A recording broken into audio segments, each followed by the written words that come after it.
I've known that you've always wanted to go on the trip, or at least since last year. Yeah. You're like, this is the land art trip. Yeah.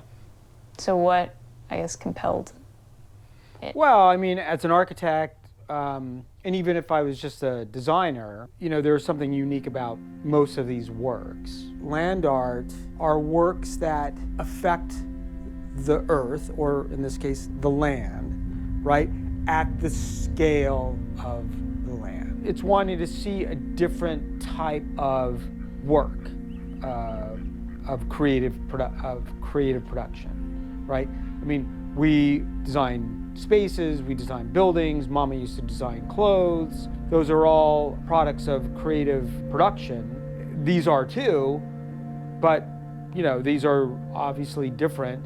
And so the natural attraction is, well, you know, let's check them out. Let's see what these are about, right?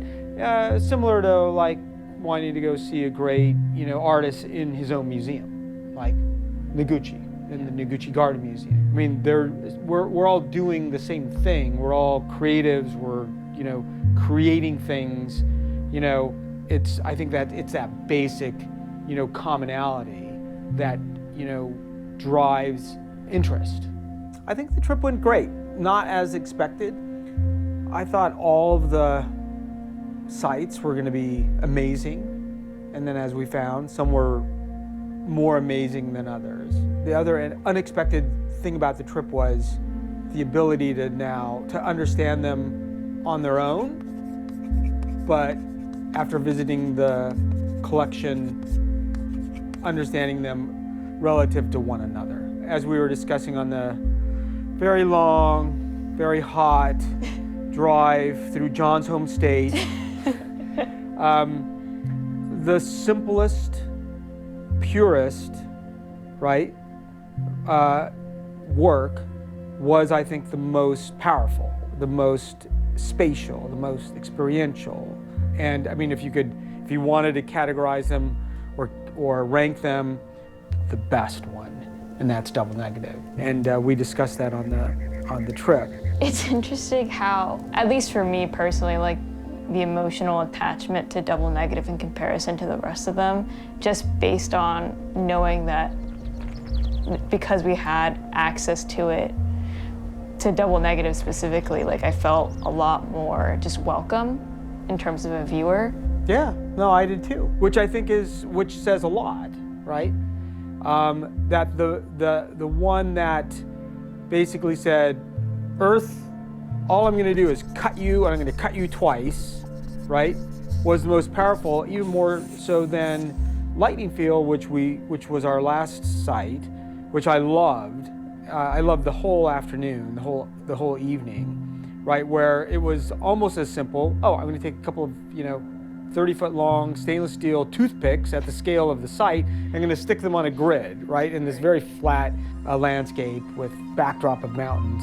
Even more powerful than that, I think it says something to gesture, that it's something as simple as a gesture, right? As opposed to something that is constructed or built or, created with, in a very deliberate way, like Roden, which we didn't even get close to, but we knew, right, just from the documentation, and even Star Axis. I like Star Axis because we didn't go up there. We only saw it from afar. It's almost as if the more hand of man there was in these things, right, the more work that went into the work, the less powerful they were. And I think it's because when you're dealing with the land at that scale, right, it's that single gesture, right, that's gonna have a presence in the landscape, right? And if you look at Roden or even Star Axis, those are almost like architectural constructions, especially Roden with the rooms and the stairs and the oculi and all that stuff. And in a way, the crater as a whole, has a presence amidst its greater landscape. But those individual installations, that ring the crater and tunnel through the crater, I mean, they're almost like, they almost aren't large enough to in my mind now, after having been there, to be considered land art. All of these works were powerful enough to capture, my mind, capture my, attention. We were there to look at, see, experience land art installations, and that's what we did. Yeah.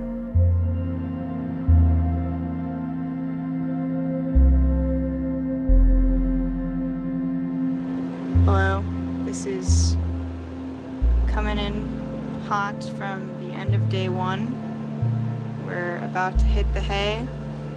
We drove into, or almost to double negative with the airstream, and there's this super steep hill, and it was very scary. Hello, it is 7:27 a.m. We've been at double negative for about, I guess, 2 hours now, and we missed the dawn, but we got the sunrise. We're doing all right. I'll check in with you guys in the morning. Sleep tight, Sammy, and good morning, Partho.